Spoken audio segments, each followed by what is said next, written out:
João 4, 23, 24.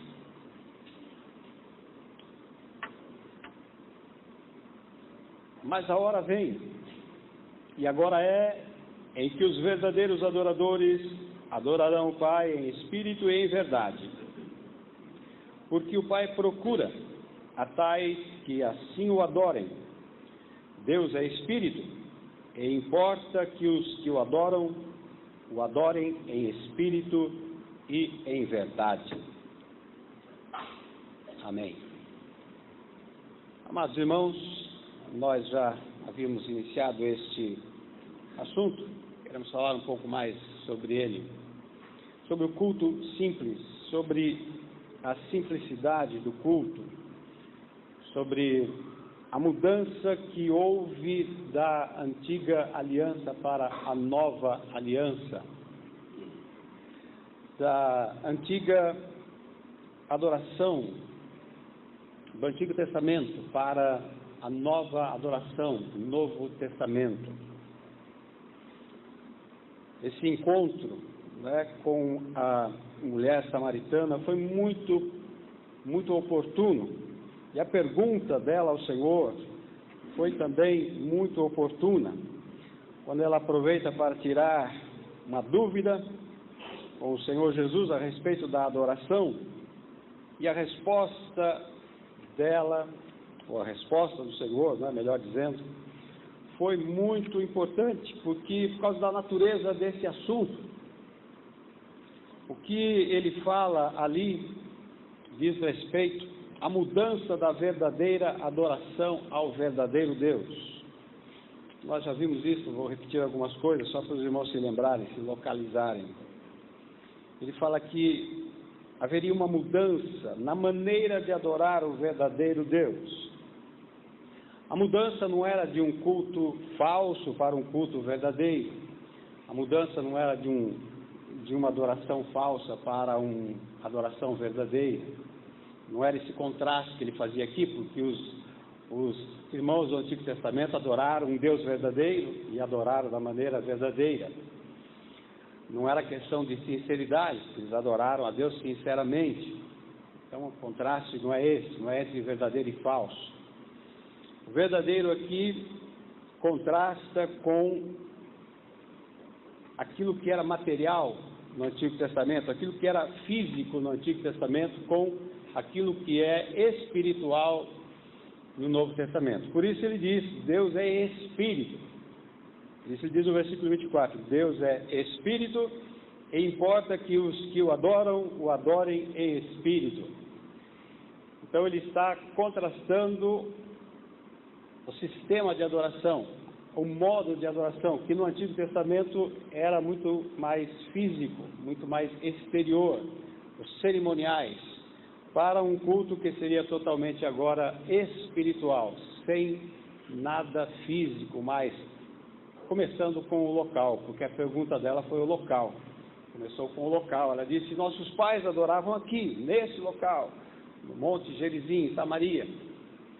É porque eles foram proibidos por Jeroboão subir desde o começo lá em Jerusalém para adorar no templo. Então eles acostumaram a adorar ali. Ele falou, mas vocês, judeus, dizem que é lá no Monte Sião, em Jerusalém. Onde é que é o lugar verdadeiro? Porque quando o Messias vier, ele vai nos ensinar isso. E Jesus então se revela a ela como o Messias. E ele diz, o lugar, não vai existir mais esse lugar. No Antigo Testamento, Deus escolheu Jerusalém, e lá era o lugar central de adoração. Mas no Novo Testamento, não só não haveria um lugar para se adorar, mas não haveria mais nada físico. Todos os cerimoniais cairiam. Então, a mudança era esta. A mudança era de um modo de adoração, de uma liturgia exterior, com muitos elementos físicos, para uma liturgia interior, espiritual, sem elementos físicos. Então é uma mudança realmente muito grande, muito grande. Então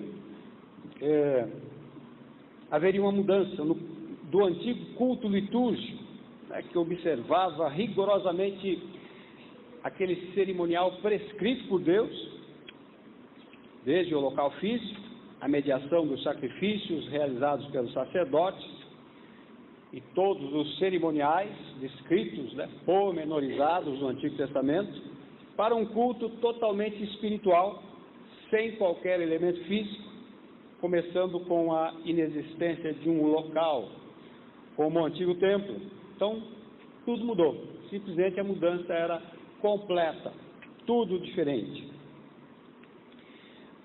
Mas vamos prosseguir um pouco mais nesse assunto.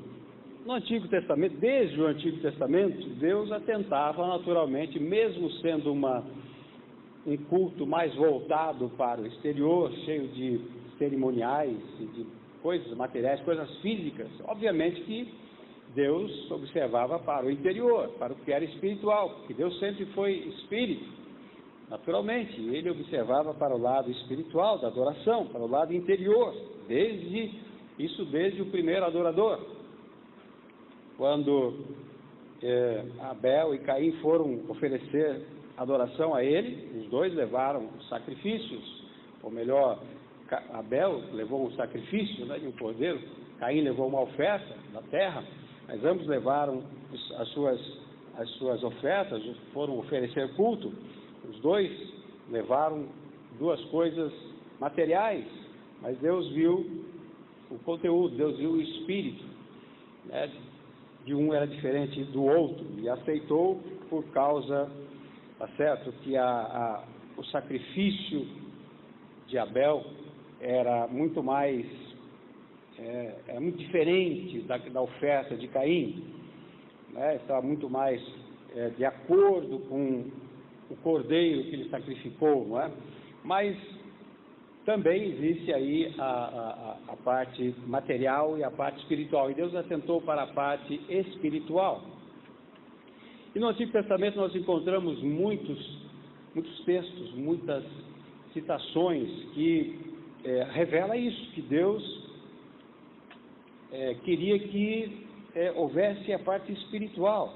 Por exemplo, vou dar alguns textos para os irmãos entenderem essa ideia. Em Joel, no capítulo 2, versículo 13, quando ele fala dos sacerdotes, que eles deveriam ir para o altar, se arrepender e pedir a Deus, clamar a Deus, ele diz, Joel 2,13, ele diz, rasgai o vosso coração e não as vossas vestes, porque eles tinham o costume de, no arrependimento, rasgar as vestes, lançar pó sobre a cabeça, se assentar na terra, em cinzas. Deus falou, tudo isso eram coisas físicas. Ele diz, rasgue o coração e não as vestes. Então Deus estava mostrando que o que importava para ele não era só aquelas coisas externas, aquilo apontava sim para alguma coisa interior, mas ele falou, mas pensem também no que significa. O rasgar as vestes tinha que ser feito, mas também um rasgar do coração. É isso que Deus atentava. Não adianta você só rasgar as vestes se o seu coração não estiver rasgado também de arrependimento. E assim, Deus usou muitas vezes a expressão circuncidai o vosso coração. Então não adianta vocês, a circuncisão era mandamento de Deus, era um ritual exterior, mas como isso é importante, sim, mas vocês têm que circuncidar o coração também, porque senão fica só o exterior. Então, muitas vezes Deus falou isso. Então Deus atentava assim para o lado espiritual, para o lado interior, não para o lado visível apenas.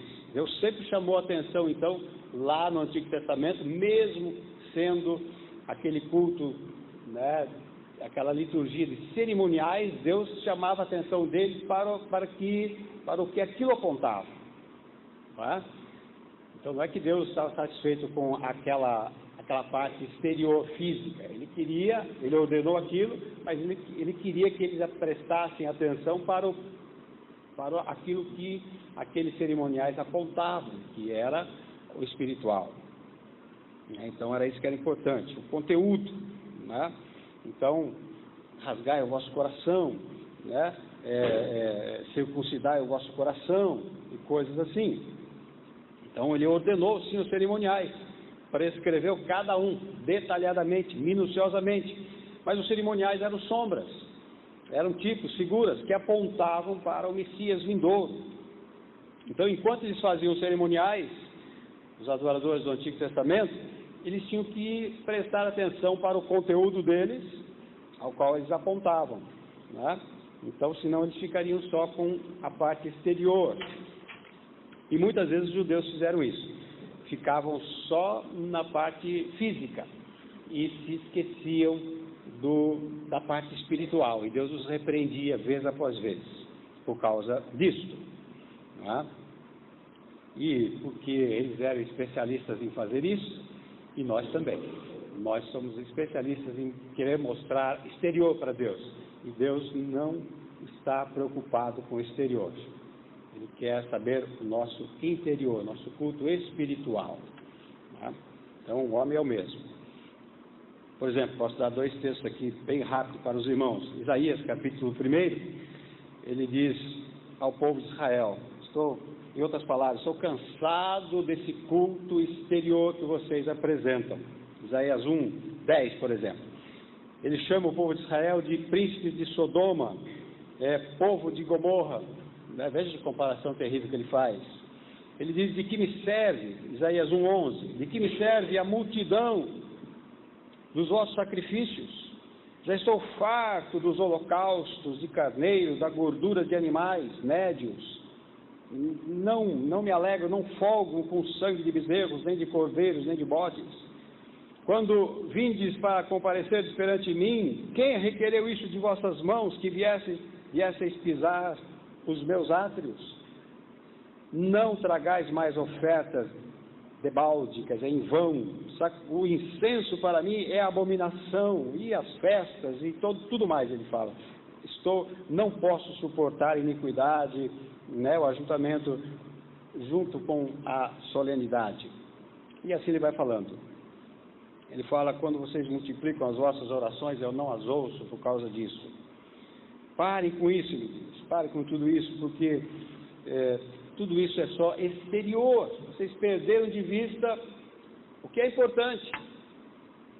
Então ele não estava condenando o que ele mesmo havia instituído. Preste bem atenção.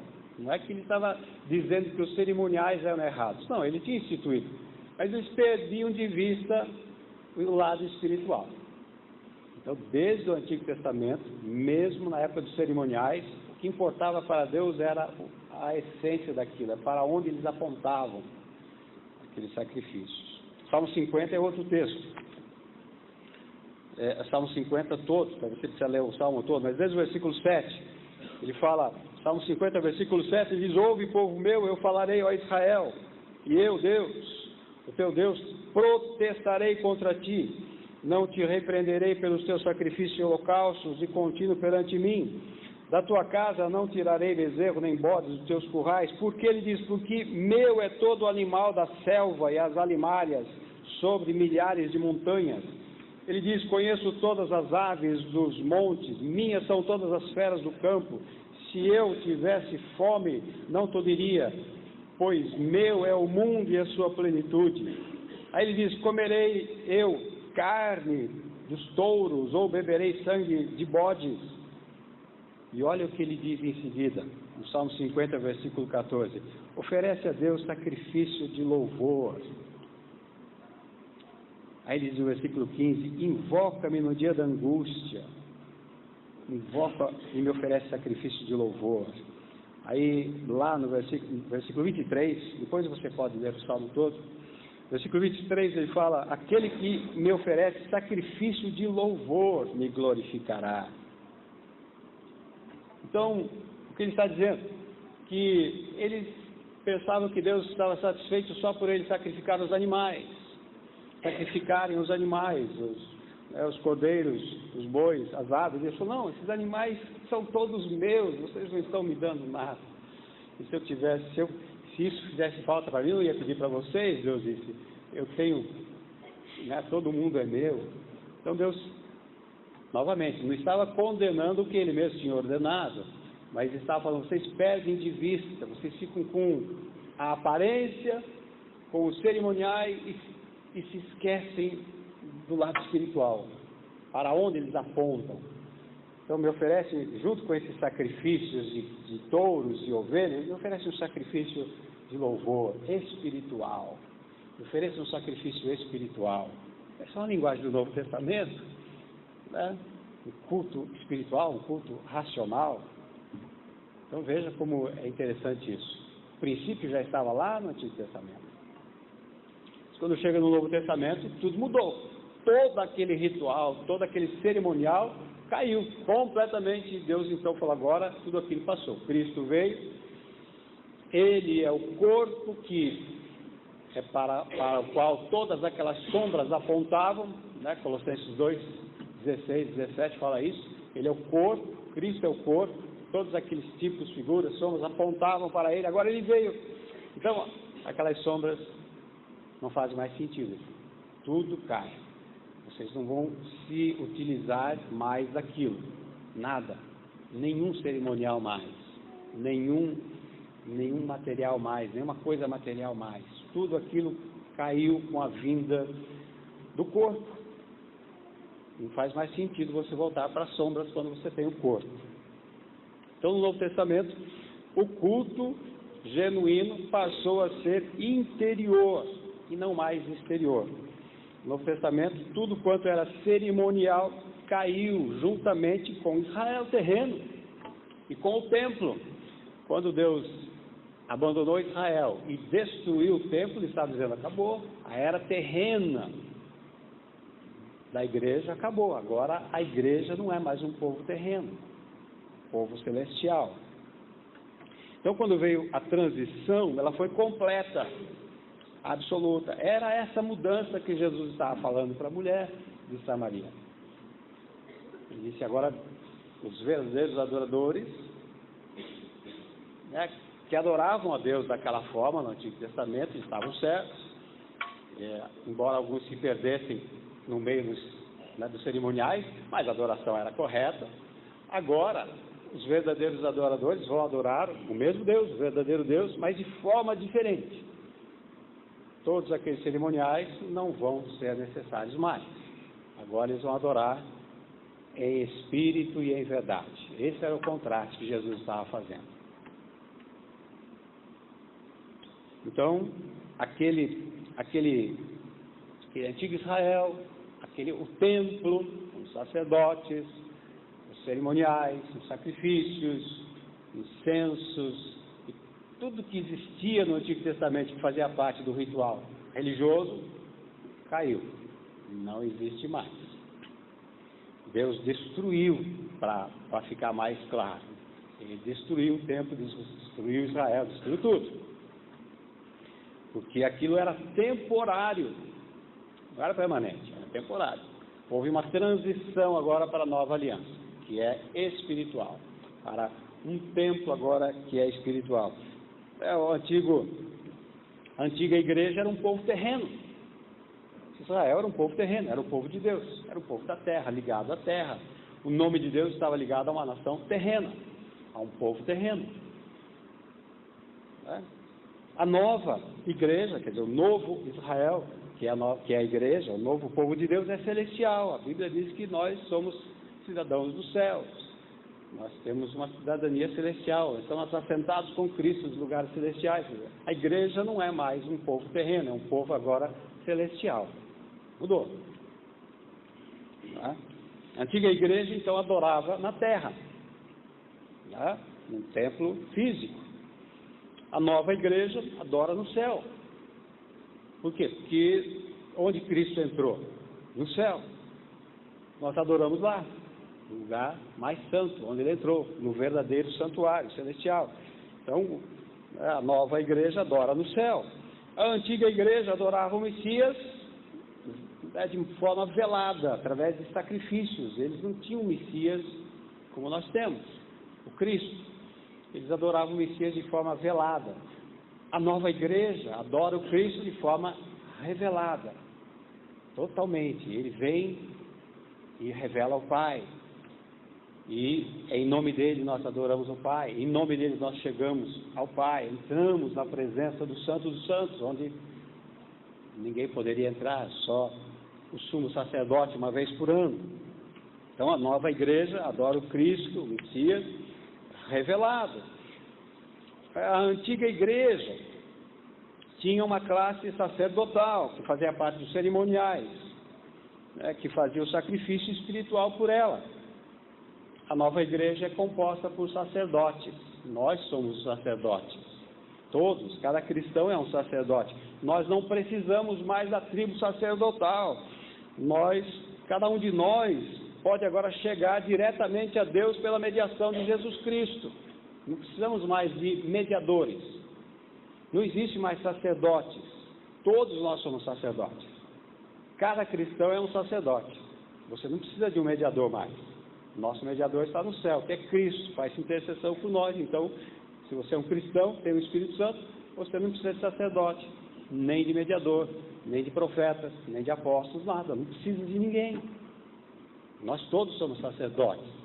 A nova igreja, então, é totalmente diferente. Os sacerdotes, né, do Antigo Testamento tinha um grupo de levitas, os levitas que faziam todo o serviço do templo. Tinha inclusive o coral. Os levitas tinham aquele coral instituído que louvavam 24 turnos, né? Diuturnamente eles louvavam e apresentavam os louvores a Deus no templo. Na nova igreja não existe mais. Não existe mais os levitas, portanto não existe mais os corais, não fazem parte mais do sistema de adoração do Novo Testamento. Isso era cerimonial do Antigo Testamento.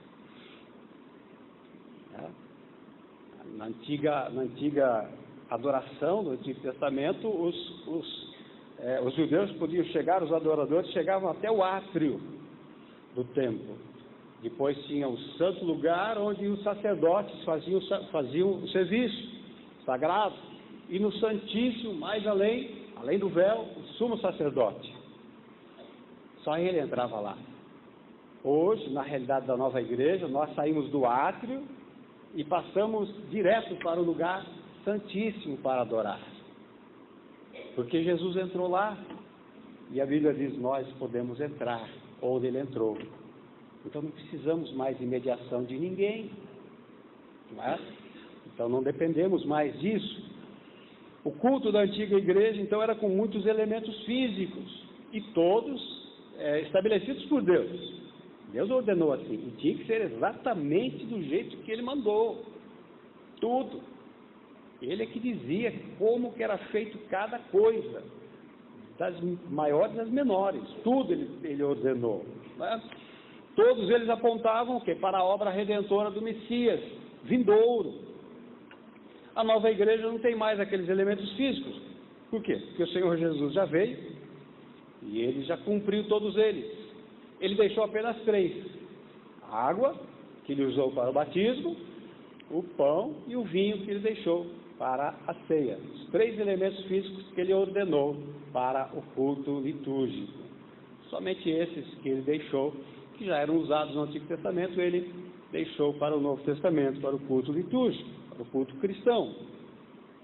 A liturgia da antiga igreja, então, era muito complexa, era muito... tinha que ter muitos detalhes, tinha que ser muitas explicações, muitos detalhamentos.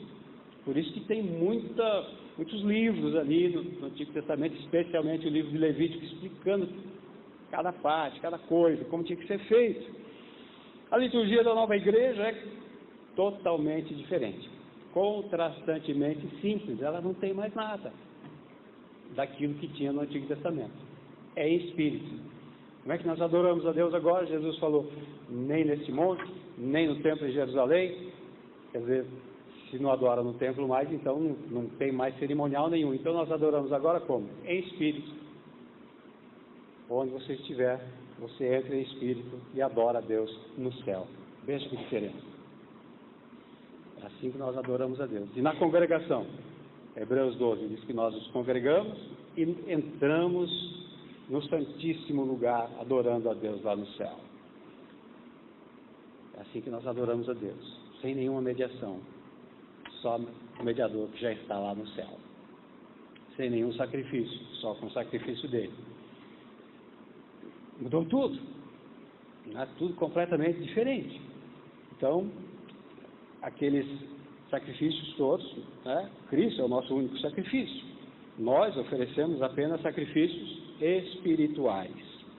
Desde o Antigo Testamento, né? O Salmo 50 que nós lemos, e o Novo Testamento fala sobre isso. Pedro fala que nós somos sacerdotes e oferecemos sacrifícios espirituais a Deus. Só espirituais. Não fazemos mais sacrifícios. Então, no Novo Testamento, o nosso culto tem que ser despido do exterior, completamente. Isso significa o quê? Se eles tinham um lugar físico, nós não temos. Porque Jesus disse, onde vamos adorar? Nem aqui. O cara perguntou o local, lugar físico. Os samaritanos aprenderam a adorar aqui, Monte Gerizim, onde desde que Jeroboão colocou um bezerro de ouro aqui e outro lá em cima, né, no norte de Israel, e disse: vocês vão adorar aqui, não vão adorar em Jerusalém. Colocou 2 bezerros de ouro lá e eles começaram a adorar desde Jeroboão. Jesus, é uma adoração falsa, naturalmente. Jesus falou: mas vocês vão adorar mais aqui. E nem em Jerusalém também, que era o lugar da verdadeira adoração, nem lá. Então, não vai ter lugar de adoração física, local físico. Então, nós não temos. No Antigo Testamento, eles ofereciam sacrifícios físicos, nós oferecemos sacrifícios espirituais. Por quê? Porque não tem mais sacrifício físico.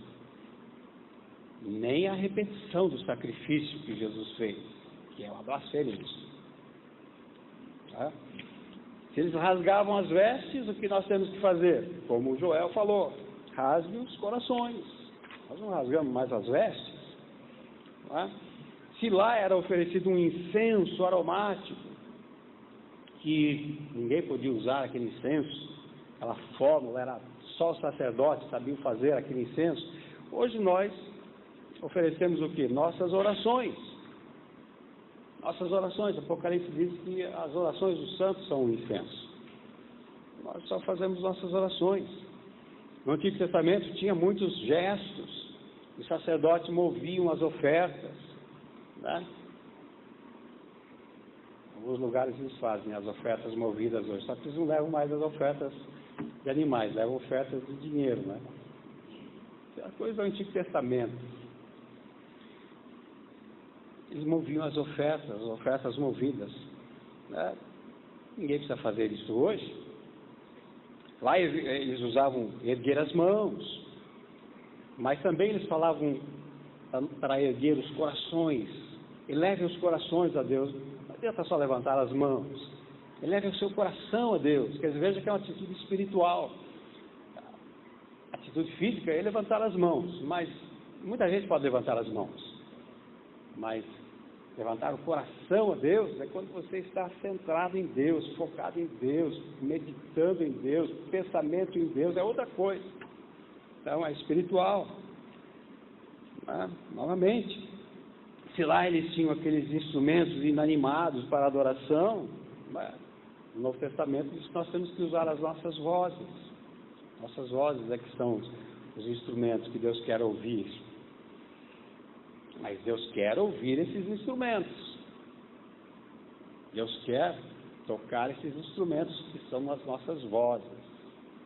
Tá? Aliás, o Novo Testamento não fala sobre tocar nenhuma vez. Você pode ler o Novo Testamento, você não vai encontrar o verbo tocar. No Novo Testamento só encontramos cantar. Cantar, cantar. Exceto no livro do Apocalipse, que fala de tocar, mas o livro do Apocalipse é um livro simbólico. Nem tudo que está ali é literal. Ali ele usa figuras, exatamente figuras do Antigo Testamento. Ele fala da arca, ele fala do templo, ele fala do sacerdote, ele fala dos castiçais de ouro, ele fala de muitas coisas do Antigo Testamento. Fala do incenso no Antigo Testamento, e ele mesmo explica, né, que o incenso que ele está falando são as orações dos santos, né, os castiçais que ele está mostrando são as 7 igrejas. Então ele mostra que ele está usando figuras do Antigo Testamento para ensinar uma outra coisa aqui. Então são figuras. Então, o Novo Testamento fala cantar a Deus, né? E há um princípio que diz que quando Deus dá uma ordem específica, isso exclui tudo aquilo que é genérico. Alguém disse que se tem uma ordem específica, não precisa de outras. Quando a Bíblia diz algo específico, automaticamente ela está excluindo aquilo que é genérico. Por exemplo, quando Deus disse aos sacerdotes, Arão, que nós falamos domingo, seus filhos, Deus disse para os filhos de Arão que mantivessem o fogo aceso, o fogo do altar, do templo, que Deus acendeu, porque aquele fogo era santo, foi aceso pelo próprio Deus, era uma ordem específica. Isso excluía qualquer outro fogo do santuário. E Nadab e Abiú, em Levítico 10, ignoraram essa ordem específica e trouxeram outro fogo perante o Senhor.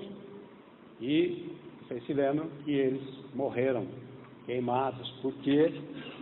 Porque Deus não havia falado nada sobre trazer outro fogo de fora, mas ele disse que tinha um fogo lá dentro, que era ele que tinha deixado lá aceso.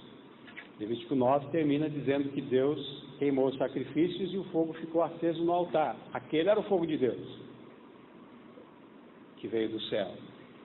E Nadab e Abiú simplesmente ignoraram esse fato e acenderam os seus castiçais fora e entraram com aquele fogo. Deus não tinha falado nada sobre isso, mas tinha uma ordem muito clara. Aquele é o fogo do altar. Eles levaram outro fogo por conta própria. E Deus os matou.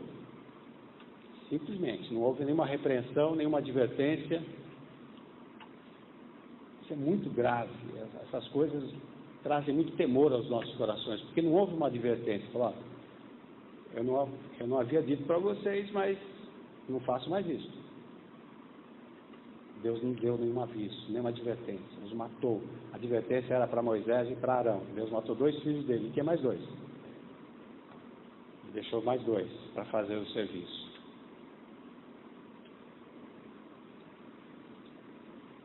Terrível, né? Porque Deus faz isso. Ele não admite nenhuma intromissão no seu culto. Deus não havia dito para não trazer fogo de fora, mas não tinha ordenado também. O fogo de Deus desceu e queimou aqueles homens. Havia uma ordem específica, que isso excluía qualquer outra coisa. Como alguém já disse também, Deus, quando deu uma ordem para Noé construir a arca, Deus falou, construa com madeira de cipreste, faia. Deus deu uma ordem específica, faça dessa forma. Então, vou fazer desse jeito. É uma ordem específica. Não preciso perguntar, mas eu não posso fazer de outra madeira? Não posso usar madeira? É madeira. Está difícil para achar madeira de faia, eu vou usar eucalipto. Não, Deus deu uma ordem muito específica. Então, é aquilo que tem que ser feito. Não há como você mudar. Excluía tudo mais. E qualquer outro tipo de material também. Não era para usar nenhum outro material. Então, isso, muita gente usa essa justificativa, né? Eles falam, se Deus não proibiu, nós estamos livres para usar, para fazer. Se Deus não proibiu, mas Ele não ordenou, então nós temos que ficar quietos. Né? Então, temos que ficar quietos. Há muita coisa que se faz hoje no culto, especialmente na área da música, que Deus não ordenou. Aí eles usam essa desculpa, mas Deus, essa justificativa. Mas Deus também não proibiu. Então nós estamos fazendo com a melhor das intenções isso. E estamos fazendo para a glória de Deus. Mas nada disso justifica. O que glorifica a Deus é a obediência. Nada mais. Então, nós muitas vezes erramos nesse aspecto. Muitas coisas que têm entrado, estão entrando no culto a Deus, Deus não ordenou, não fazem parte do culto a Deus. Né? O grande problema hoje, meus irmãos, é que as pessoas não prestam ao ler a Bíblia. Só mas está lá na Bíblia, tá. Em que era da redenção está isso? As pessoas não prestam atenção na história. Está na Bíblia. Deus mandou Josué entrar em Canaã e matar homens, mulheres e crianças. Está na Bíblia. Nós vamos fazer isso hoje. Deus mandou Josué fazer isso. Mas em que época da redenção Deus mandou Josué fazer isso? Muda tudo. Completamente. Em que era da redenção eles faziam isso que você está lendo na Bíblia? Em que era da redenção eles usavam esse tipo de cerimonial ou esse tipo de coisa? Em que época da redenção existiram os profetas, existiram os apóstolos? Em que época Deus usou os profetas? Em que época da redenção Ele usou Israel, um povo terreno? Em que época da redenção Ele fez essa promessa? Para quem? Em que época da redenção Ele prometeu isso? Em que época da redenção você vive? Então se perguntar essas coisas. Senão acabamos fazendo um monte de bobagem. Simplesmente porque está na Bíblia. Tem muita coisa que está na Bíblia que não se aplica à nossa realidade hoje. No caso do movimento apostólico, onde, em que época da redenção existiram os apóstolos? Ou os profetas? Em que época da redenção Deus usou os homens com esses dons espetaculares? Para quê? Com que propósito Ele fez isso? Já tínhamos a Bíblia completa, o testemunho de Deus já estava completo, a Bíblia o cânon sagrado já estava fechado. Então na Bíblia nós não temos, por exemplo, tocar, acompanhar, bater palmas, dançar, fazer coreografia, nada disso está na Bíblia. O Novo Testamento só fala de cantar. É fato que as pessoas estão dispostas a fazer qualquer coisa para se justificar. E também há muita ignorância, nesse meio. Para dizer que está na Bíblia. Até alguém disse que até Jesus tocou um instrumento musical. Diz que Jesus tocou o esquife. Quando o que Jesus fez, na verdade, o esquife, todo mundo deve saber o que é o esquife, onde estava o morto. Jesus tocou. A palavra diz que o verbo ali é raptomai, que é segurar, envolver. Jesus chegando, tocou o esquife, que disse ao mancebo: a ti te digo, levanta-te. Quando a Bíblia fala, o Novo Testamento fala de tocar instrumento, não ligado à liturgia, o verbo é auléu, como tocar harpa, flauta, por exemplo. Mas não precisa nem olhar para os originais, basta pegar uma outra versão. Se você for, que português tocar e tocar é a mesma coisa, Tocar alguma coisa e tocar alguma coisa é igual. Se você for, por exemplo, para o inglês, to play, to touch, se pegar a versão no inglês já fica fácil para você entender.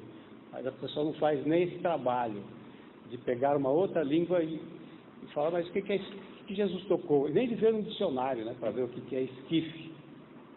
Diz que Jesus tocou o esquife e era um instrumento musical, para justificar o uso de todo quanto é instrumento dentro do culto.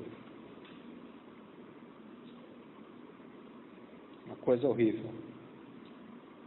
A falta de compreensão, falta de entendimento, falta de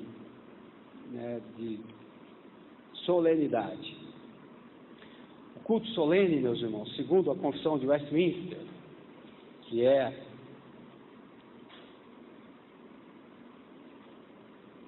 fala sobre esse texto que fala sobre a liturgia, do culto solene, da maneira que os nossos pais cultuavam a Deus. Ele diz lá no capítulo 21 sobre o culto religioso do domingo. Primeiro ele diz que a luz da natureza mostra que há um Deus, que é soberano sobre tudo, tem domínio sobre tudo, que é bom, faz o bem, esse Deus deve ser temido, amado, louvado, invocado, crido, servido de todo o coração, de toda a alma, de toda a sua força, mas de modo aceitável. Aliás, o modo aceitável de adorar esse Deus verdadeiro é instituído por Ele mesmo, e é tão limitado pela sua vontade revelada, que não deve ser adorado segundo as imaginações e invenções dos homens, ou sugestões de Satanás, nem sob qualquer representação visível, ou de qualquer outro modo, que não prescrito nas Santas Escrituras. Não devemos adorar a Deus, diz a Confissão de Westminster, de outra maneira que não seja ordenado nas Escrituras. No ponto 2 ele diz: o culto religioso deve ser prestado a Deus, Pai, Filho e Espírito Santo, e só a Ele, pela mediação de Jesus Cristo. Depois o 3, estou resumindo, o 3 ele fala: a oração com ações de graças deve ser uma parte especial do culto religioso, que é por Deus exigida de todos os homens. Para que seja aceita, deve ser feita em nome do Filho, pelo auxílio do Espírito Santo. A Deus, pelo auxílio, em nome do Filho, pelo auxílio do Espírito Santo, segundo a sua vontade. Isto com inteligência, com reverência, com humildade, fervor, fé, amor, perseverança. E se for vocal, deve ser proferida numa língua conhecida dos circunstantes, não em qualquer algaravia. 4, ele fala: a oração deve ser feita por coisas lícitas e por todas as classes de homens que existem ou que existirão no futuro, mas não pelos mortos, nem por aqueles que se saibam terem cometido pecado para a morte. Agora o 5 que ele fala: a leitura das Escrituras deve ser com temor divino, sã pregação, está falando do culto, sã pregação da palavra, consciente atenção a ela, em obediência a Deus. Novamente, com inteligência, com fé, com reverência, e o cantar dos salmos, com graças no coração, bem como a devida administração e digna recepção dos sacramentos instituídos por Cristo, são partes do culto ordinário a Deus. Depois ele fala dos votos e juramentos e outras coisas que são cultos especiais. Não devemos, irmãos, abandonar a tradição apostólica que foi tão ardentemente observada pelos nossos pais reformados. E não devemos ir além do que está escrito, como disse o apóstolo Paulo, em 1 Coríntios 4, 6. Ele disse: irmãos, eu apliquei essas coisas a mim, por semelhança, a mim e a Apolo, por amor de vós, para que em nós aprendais a não ir além do que está escrito, não vos ensoberbecendo a favor de um contra outro. Vou terminar dizendo que a igreja não é católica simplesmente no sentido geográfico, universal, mas também existe uma catolicidade histórica, uma catolicidade temporal, uma catolicidade doutrinária, uma catolicidade litúrgica. E a liturgia não é livre para que cada um faça o que bem entende, que quer. Existe um modelo que nos foi mostrado no monte, como Deus disse para Moisés, literalmente. Deus mostrou para ele lá no monte o modelo do tabernáculo. Deus deu planta, o projeto do templo para Davi, para construir isso. Nós temos um modelo bíblico de culto litúrgico, de culto solene. Temos que nos apegar a ele, para que Deus se agrade de nós. Que Deus nos ajude. Amém. Vamos orar.